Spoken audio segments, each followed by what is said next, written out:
Press people இப்படி enjoy பண்ணது நான் பார்த்ததே இல்லை. இவ்வளவு வருஷம் கழிச்சு கண்டிப்பா மக்கள் ரசிப்பாங்கன்னு சொல்லி நம்பிக்கையில தான் இந்த ரீரிலீஸ் ப்ரெஸ் மீட் வச்சு உங்களுக்கு எல்லாரும் காமிச்சிட்டு ட்ரைலர் கட் பண்ணி புது படமாக ரிலீஸ் பண்ணுறோம். இந்த படத்தை எப்படி தயாரித்தோம், சூர்யா நான் எப்படி சந்தித்தேன், எப்படி உருவாயிடுச்சு, அது இப்போ எனக்கு எல்லாம் ஞாபகம் வருது. ஆக்சுவலி சூர்யா வந்து இதுக்கு முன்னாடி வாலி படம் பண்ணார்.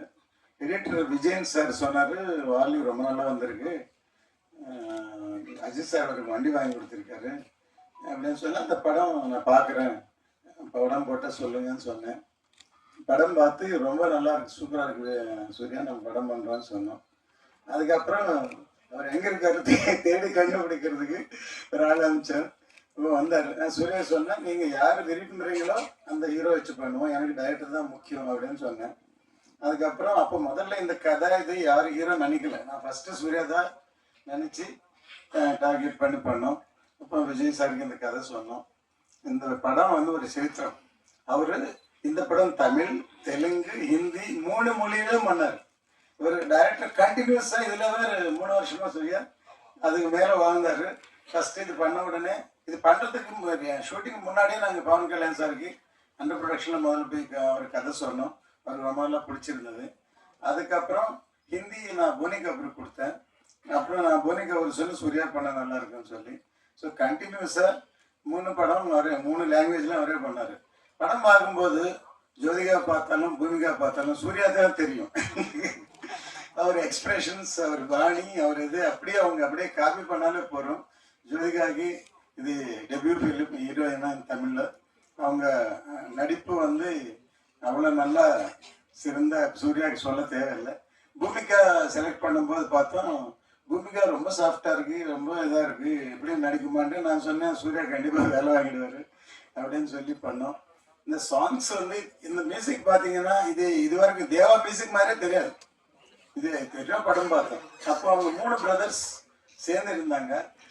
சில படங்கள் அப்படி டைரக்டருடைய டேஸ்ட்டு அமையறதும் காட் கிஃப்ட் இதெல்லாமே இருக்கும். கண்டிப்பாக ஏன் பிறந்தா இங்கே ஒரு ஊரில் ஒரு பொண்ணு வந்தது, இவங்க 2 பேர் சேர போகிறாங்க, முதல்ல கடவுள் டிசைட் பண்ணிட்டாருன்னு சொல்லிட்டு எப்படி சேர போகிறாங்கிறதான் கதையை முதல்ல சொல்லிட்டு சேர போகிறாங்கன்ட்டு. ஸோ அது எவ்வளோ இன்ட்ரெஸ்டிங்காக இருக்குங்கிறது. ஆக்சுவலாக இந்த படம் வந்து விஜய் அந்த டைமில் மாஸ் ஹீரோ, இதில் ஃபைட்டே இல்லை, ரொம்ப சாஃப்டான படம் பண்ணோம். அவர் சொன்னார், விஜய் நல்லா இருக்கு, எனக்கு ஒரு 2 ஃபைட்டு பண்ணுங்க அப்படின்னு சொன்னார். ஆனால் சூர்யாவுக்கு வந்து ஃபைட் வைக்கிறது இஷ்டம் இல்லை. ஆக்சுவலி லவ் ஸ்டோரி அப்படின்ட்டு. சார் நான் ஒரு நாள் டிஸ்கஸ் பண்ணியிருந்தேன், படம் நல்லா வருதுன்னு அவரும் போஸ்ட் பண்ணல. படம் முடிஞ்சிச்சு, ஃபர்ஸ்ட் காப்பி வந்துடுச்சு, ரிலீஸ் உதயம் தேட்டரில் ப்ரீவியூ நடக்குது. நான் டெலிவரி போய் பால்கனியில் நின்று பார்க்குறேன். பார்க்கும்போது விஜய் ஃபேன்ஸ் எல்லாம் பெரிய பெரிய ஸ்டார் கட்டுறாங்க. இந்த கதை ஓகே பண்ணும்போது படம் எடுக்கும்போது இல்லாத ஒரு ஃபீலிங் கூட இல்லாமல் பண்ணோம். அந்த நிமிஷம் எனக்கு கால் அப்படியே நடுங்கிடுச்சு. ஏன்னா அவங்க பயங்கரமாக எக்ஸ்பெக்ட் பண்ணுறாங்க போல் இருக்கு. இது ஒரு மாஸ் ஃபிலிம் நினச்சா, நான் இந்தியன் மாதிரி படம் பண்ணேன், இது ஒரு லவ் ஸ்டோரி, ஒரு யுகோ, ஒரு இடுப்பு பார்க்குற ஒரு யுகோ லவ் ஸ்டோரி, எப்படி ரியாக்ட் பண்ணுவாங்களான்னு பயம். அந்த நிமிஷம் எனக்கு பயம் வந்துடுச்சு ஆக்சுவலாக. ஆனால் படம் அதே தியேட்டரில் மார்னிங் பார்த்தேன். ஃபஸ்ட்டு சீனுக்கு அப்புறம் கனெக்ட் ஆகிட்டாங்க. கிளாஸ் சூர்யா படம் ஹிட்னு சொல்லிட்டாங்க. ஸோ அது தமிழில் ஹிட் ஆச்சு, ஹிந்தியில் ஹிட் ஆச்சு. இப்போதுக்கும் இந்த சாங்ஸ் பார்த்து நீங்கள் எல்லாம் ஒன்ஸ் மோர் சொல்கிற அளவுக்கு இத்தனை வருஷம் அது லைஃப் இருக்குது இந்த சாங்குக்கு. ஸோ இந்த படம் கண்டிப்பாக திருப்பி இப்போ ரீரிலீஸில் என்னென்னா, நான் லேட்டஸ்ட்டாக பார்த்தது இந்த படம் எல்லாமே, என் படங்கள் எல்லாமே ஃபிலிமில் ஷூட் பண்ணோம். இப்போ இதில் பார்க்கலாம், மீடியாவில் பார்க்கலாம், சோஷியல் மீடியாவில் பார்க்கலாம், தியேட்டரில் பார்த்து தியேட்டர் எக்ஸ்பீரியன்ஸ் இப்போ இருக்கிற ஜென்ரேஷனுக்கு இல்லை. இப்போ முதல் வாட்டி இது டிஸ்கில் கன்வெர்ட் பண்ணி 4Kல ரிலீஸ் பண்ணுறதுனால இப்போ நீங்கள் ரசித்த மாதிரி ஃபேன்ஸ் எல்லாரும் வந்து தியேட்டரில் என்ஜாய் பண்ணலாம். அந்த தியேட்டர் எக்ஸ்பீரியன்ஸ்க்காக தான் ரீரிலீஸ் படங்கள் நல்லா போகுது. இப்போ பார்க்குற சந்தர்ப்பம் இல்லைல்ல. இப்போ லாஸ்ட் டைம் கில்லி பண்ணோம். கில்லி இந்தியாவிலவே ஃபஸ்ட்டு ரீரிலீஸில் பிகெஸ்ட் ஃபிலிம், பிகெஸ்ட் ஹிட்டு. இப்போ அடுத்தது இப்போ குஷி பண்ணுறோம். கண்டிப்பாக இப்போவே இங்கே ரிசல்ட் இங்கே தெரிஞ்சிட்டாங்க, கண்டிப்பாக பெரிய ஹிட்டானு நினைக்கிறேன். ஸோ நான் இப்போ இந்த அளவுக்கு பேசுனதில்லை, மற்றதெல்லாம் சூர்யா தான் பேசுவார் எல்லாரும். இந்த படத்தை வெளியிடவுள்ள சக்தி சக்திவேல் அவர்களை பேச அழைக்கிறோம்.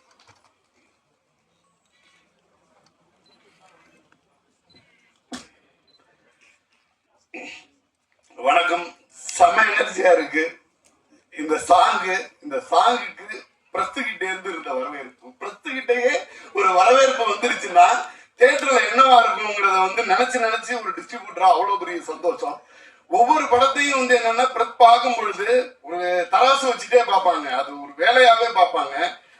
எனக்கு நான் நினைச்சது உண்டு, எனக்காச்சும் பிரஸ் சந்தோஷப்படுத்துற மாதிரி, அது என்டர்டைன்மெண்ட் தானே, அவங்களுக்கும் அது ஒரு என்டர்டைன்மெண்டா மாறாதா அப்படின்னு எல்லாம் சில பிரஸ் மீட் நினைச்சிருக்கேன். ஃபர்ஸ்ட் டைம் ஒரு பிரஸ் மீட்டே ஒரு ட்ரெய்லரையும் சாங்கையும் என்டர்டைன்மெண்டா பார்த்தாங்க அப்படிங்கிறது மிகப்பெரிய ஆச்சரியமா இருந்துச்சு. அதுல ஹைலைட்டான விஷயம், ஒரு சாங்குக்கு ஒன்ஸ் மோர் கேட்டாங்க. அதுல எனக்கு அதெல்லாம் விட ரொம்ப ஹைலைட்டா இருந்தது, ஒரு சகோதரி கடைசியா ஒன்ஸ் மோர் அப்படின்னாங்க பாருங்க, அதுதான் பயங்கர ஹைலைட்டா இருந்துச்சு. இதை விட ஒரு படத்தோட வெற்றியை வேற எதுவுமே, ஏன்னா ஒரு பிரஸ் இன்னைக்கு பல லட்சம் பேருக்கு சமம். ஒரு பிரஸ்ல இருந்து இங்க 200 பிரஸ் இருக்காங்கன்னா ஒவ்வொருத்தரும் இங்க உட்கார்ந்துருக்க ஒவ்வொருத்தரும் பல லட்சம் பேருக்கு சமம். எனக்கு தெரிஞ்சு இந்த பல லட்சம் பேரோட வாழ்த்துக்களோட அவங்களையும் என்டர்டெயின் பண்ண ஒரு மிகப்பெரிய பிளஸ்ஸிங்கோட சார் மிகப்பெரிய வெற்றி காத்துட்டு இருக்கு அப்படின்னு நினைக்கிறேன். நான் இந்த சாங் பார்த்துட்டு இருக்கும்போது, கட்டிப்பிடி சாங் பார்த்துட்டு இருக்கும்போது விஜய் சார் அரசியல்லாம் வச்சிருக்காரு, அரசியல்லாம் வந்துட்டாரு. நான் கோரிக்கை கொடுக்கணும்னு நினைச்சேன் மும்தாஜ் மேம்க்கு. தமிழ்நாடுல இந்தியாவோட எந்த இடத்துல நீங்க இருந்தீங்கன்னாலும் குஷியோட ரீரிலீஸ்ல ஃபர்ஸ்ட் டே ஃபர்ஸ்ட் ஷோ தியேட்டர்ல பாருங்க. உங்க லைஃப்ல அப்படி ஒரு சந்தோஷத்தை அடைய மாட்டீங்க. அந்த அளவுக்கு பொதுமக்களால கொண்டாடப்படக்கூடிய ஒரு பாட்டா இருக்க போகுது. ஏன்னா இங்க பிரஸ்ஸே அந்த பாட்டை ஒன்று கேட்டாங்க. அதை விட இதுக்கு வேற எதுவுமே சொல்ல வேண்டியது இல்லை. எனக்கு சும்மாவே எஸ் ஜே சூர்யா சார்னாலே ஒரு எனர்ஜி தான். ஒரு ஆஸ் பவர்ல சொல்ற மாதிரி எஸ் ஜே சூர்யா சார் பவர்ல சொல்லலாம். இதுல கட்டிப்பிடிட்டா சாங்ல பாத்தீங்கன்னா இடையில ஹார்ஸோட சவுண்டு மிக்ஸ் பண்ணி வருது. எனக்கு நல்லா கனெக்ட் ஆச்சு எஸ் ஜே சூர்யா. நான் அதான் கேட்டுட்டு இருந்தேன், சார் இன்னைக்கே இந்த எனர்ஜினா 25 வருஷத்துக்கு முன்னாடி இந்த சாங் பண்ணும்போது நீங்க என்ன எனர்ஜில இருந்திருப்பீங்க அப்படின்ற மாதிரிதான் சார்ட்ட கேட்டு சொன்னேன். அன்பென்றும் அறிவென்றும் பல மலர்கள் பூத்து குலுங்கும் மலர்களாக ஊரும் சினிமா உலகம் தினம் கொண்டாடும் கலைஞன், மனிதன் சிரிப்பில் நடிப்பில் ரசிகர்களின் இதயத்தை மகிழ்வித்து இடம் பிடித்த energy booster S J Suryah Kushi பட இயக்குனர் அவர்களை இப்போது பேச அழைக்கிறோம்.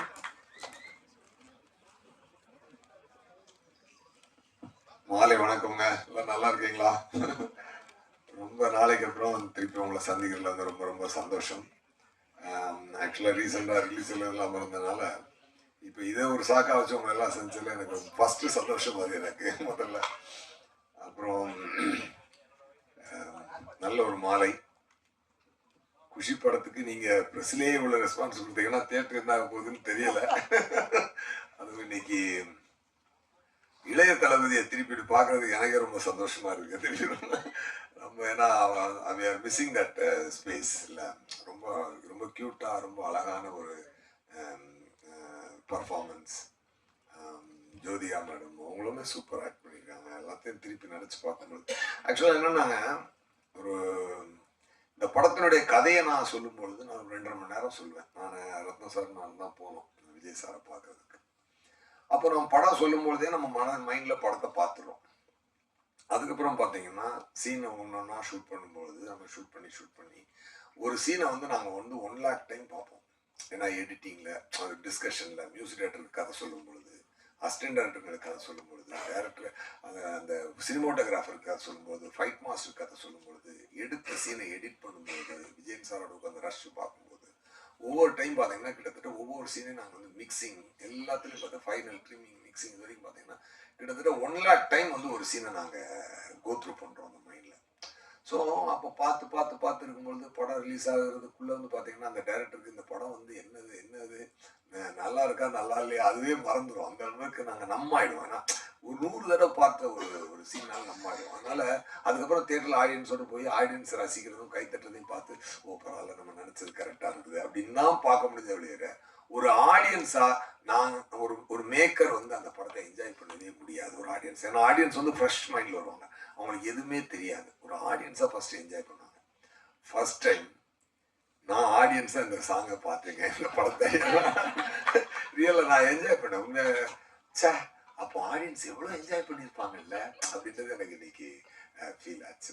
ஏன்னா 20 இயர்ஸ் ஆச்சு இல்லையா. ஸோ அவ்வளோ கேப் விட்டு இந்த படத்தை பார்க்கும் பொழுது அவ்வளோ ஒரு பரவசம் ஒன்று உண்டாகுது மனசுக்கு.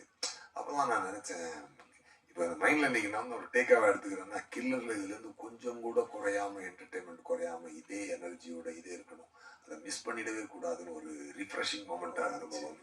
ரத்னம் சாருமே வந்து பார்த்தீங்கன்னா ஒரு மிகப்பெரிய ப்ரொடியூசர். அவர் டாபிக் வர்றதுக்கு முன்னாடி நான் 2 பேரை பற்றி சொல்லி ஆகணும். ஒன்று மறைந்த அமரர் ஒளிப்பதிவாளர் ஜீவா. ஜீவா சார் வந்து இன்னைக்கு இந்த படத்துக்கு இப்படி ஒரு அருமையான விஷுவல்ஸை கொடுத்துருக்காருன்னு சொன்னால் டெஃபினட்டாக அவர் இந்த ஒரு காலத்தில் நான் நினைத்து பார்க்கிறேன். அதுக்கப்புறம் அந்த படத்தில் வந்து நல்ல ஒரு வைப்பு கொடுத்த விவேக் சார், அந்த அவர் இந்த படத்துக்கு பண்ண ஒரு கான்ட்ரிபியூஷன் எல்லாமே வந்து மக்களுக்கு அவ்வளோ ஈஸியாக அதை பண்ணி உள்ளுக்குள்ளே நல்லா அவங்களே சீன் கதையாக போகும்போது நடுவில் ஒரு மாதிரியான சீன் வந்து கொடுக்குற ரிலீஃப் வந்து அடுத்து அந்த கதையை ஃபாலோ பண்ணுறதுக்கு அது கொடுத்த ஒரு எனர்ஜி என்பது மிகச்சிறந்த ஒரு எனர்ஜி. எல்லாமே அந்த மாதிரி அது மாதிரி ரத்னம் சார் வந்து ஒரு மிகப்பெரிய ப்ரொடியூசர். இன்னைக்கு வந்து அவர் பார்த்தீங்கன்னா அவர் வந்து அவர் காசு வந்து அவர் இந்த படத்துக்கு நீங்கள் ஆடியன்ஸாக நீங்கள் எவ்வளோ காசு அவருக்கு கொடுத்தாலும் அது வந்து தாகும், அதுக்கு அது வந்து பத்தாது. ஏன்னா அவ்வளோ செலவழிச்சிருக்காரு இந்த இண்டஸ்ட்ரிக்கு. அவர் தன்னுடைய பெரும்பான்மையான வாழ்க்கை இந்த இண்டஸ்ட்ரிக்கு அவர் செலவழிச்சிருக்காரு. எத்தனை இயக்குநர்களுக்கு வாழ்க்கை, எத்தனை மியூசிக் டைரக்டருக்கு வாழ்க்கை கொடுத்துருக்காரு, என்னுடைய வாழ்க்கையை அடுத்த கட்டத்துக்கு எடுத்துகிட்டு போகிறதுக்கு குஷி ரொம்ப முக்கியமான ஒரு காரணமாக இருந்தது. இன்றைக்கி வந்து நான் தெலுங்கில் நடிக்கிறேன் இதெல்லாம் சொல்லி வந்தாலும் இன்றைக்கி நான் போகும்போது நான் தெலுங்கில் எனக்கு ஒரு ரெப்புடேஷன் இருக்கிறதுக்கு ஒரு முக்கியமான காரணமாக இருந்தது அந்த குஷி தெலுங்கில் எடுத்தது. கண்டிப்பாக அதுக்கு வந்து நான் ரத்னம் சாருக்கு என்றைக்குமே நான் நன்றி சொல்லுவேன். டெஃபினட்டாக ஒரு சிறந்த ஒரு கேட்டை ஓப்பன் பண்ணி கொடுத்து என்னுடைய கலை தீனிக்கு வந்து ஒரு அடுத்த கட்டத்துக்கு கொண்டு செல்லக்கூடிய ஒரு படமாக இந்த குஷி அமைந்தது. அதுக்கப்புறம் வந்து நான் என்றைக்குமே வந்து டைரக்டர் ஆகணும்னு இண்டஸ்ட்ரிக்கு வரவே இல்லை. நான் வந்து நடிகனான்னு வந்ததுனால தான் உங்களுக்கே தெரியும். பட் அதனால தான் அதுக்கப்புறம் நான் டைரக்ஷன் நிப்பாட்டிட்டு ஆக்டிங்கில் நியூ ஆன் வேறு எப்படி போயிட்டது. பட் இப்போ நான் திரும்பி பார்க்கும் பொழுது இதில் இவ்வளவே அதான் சொல்லேன் ஆடியன்ஸாக நான் இன்னைக்கு ஆடியன்ஸாக இந்த சின்ன ட்ரெய்லரையும் இந்த 2 சாங்கையுமே ரசித்தேன். அப்போ கண்டிப்பாக படம் எவ்வளோ ஒரு எனர்ஜியோட வந்திருக்குன்னு பார்க்கணும். இது ஒன்றே என்னென்னா சார், பிளெஸ்ஸிங் தான் சார். அவ்வளோ ஒரு நல்ல அமைந்த பிளெஸ்ஸிங்.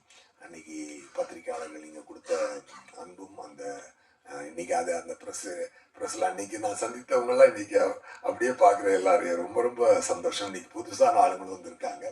ஸோ குஷி மிகப்பெரிய கொண்டாட்டமாக இருக்க போது தியேட்டரில். அவ்வளோ இன்னைக்கு ஆண்ட்ரூ சாரியா கூட வந்தார், என்னை பார்க்க ஆஃபீஸ்க்கு வந்தார். வந்தவுடனே அப்புறம் ஆண்ட்ரூ சார் வந்து அதில் வந்து இப்போ என்னை வச்சு வதந்தின்னு ஒரு வெப் சீரிஸ் பண்ணார். அது நல்ல ரீச் ஆச்சு ப்ரைமில். அதுக்கப்புறம் கொலைகாரன் டைரக்டர் என்னுடைய அசிஸ்டண்ட் அவர். ஸோ வாலிலேருந்து என் கூட அசிஸ்டண்ட்டாக ஒர்க் பண்ணார். சரி வந்தார், சார் வாங்க சார் எனக்கு குஷி இதுதான் ஈவெண்ட் தான் போகலாம் அப்படின்னு சொல்லிட்டு. ஏன்னா எனக்கு தெரிஞ்சு ரீரிலீஸுக்கு தான் ஃபஸ்ட்டு ப்ரெஸ் மீட்னு நினைக்கிறேன். இல்லை ஃபஸ்ட்டு ப்ரெஸ் மீட். அதுவே ஒரு நல்ல ஒரு அருமையான ஒரு ஹிஸ்டாரிக்கல் மொமெண்ட் தான் இது. டெஃபினட்டாக ஒரு சூப்பர் சூப்பர் சூப்பர் சூப்பர். அதுவும் சூப்பர். சக்தி சார் வந்து சக்தி ஃபிலிம் ஃபேக்ட்ரி அதில் ரிலீஸ் பண்ணுறாரு. அவருடைய இதில் உங்களுக்கு வாழ்த்துக்கள் சார். டெஃபினட்டாக அது வந்து என்னென்னா அவர் வந்து ஜஸ்ட் அவர் இது வந்து ஒரு டிஸ்ட்ரிபியூட்டராக மட்டும் தொடலை, அவர் ஒரு ஃபேன் பாயா, ஒரு லவர் பாயா அவர் வந்து இந்த படத்தை குஷி அவர் வந்து எங்களோட மனசுலேருந்து சந்தோஷமாக அவர் எடுத்துக்கொண்டு வந்திருக்காரு. அதை I can feel it sir. அது உங்களுடைய எனர்ஜி என்னால் ஃபீல் பண்ண முடியுது. ரொம்ப ரொம்ப சந்தோஷம். அப்புறம் நம்ம குஷி படத்தினுடைய ஃபைனான்சியர் ரமேஷ் சாருடைய ஃப்ரெண்டு நம்ம முருகன் சார், அவரும் இங்கே வந்திருக்காரு. அவரும் தயாரிப்பாளர். ஸோ இண்டஸ்ட்ரியில் எவ்வளோ வளர்ச்சிகள், எத்தனையோ பேருக்கு ஒரு பாதையாக இருந்த குஷி.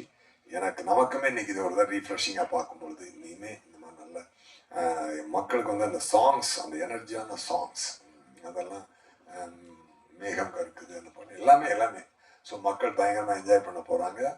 டெஃபினட்டாக எவர் கிரீன் மூவி குஷி. அது இறைவன் கொடுத்த ஒரு வரம், இறைவன் கொடுத்த ஒரு அமைப்பு. நல்ல நல்ல விஷயங்களாக சேர்ந்து அமைந்தது. அப்படி ஒரு அமைப்பு வந்து ரொம்ப ரேராக தான் அமையும். அது ஒரு ரொம்ப சந்தோஷமா இருக்கு. Thank you so much.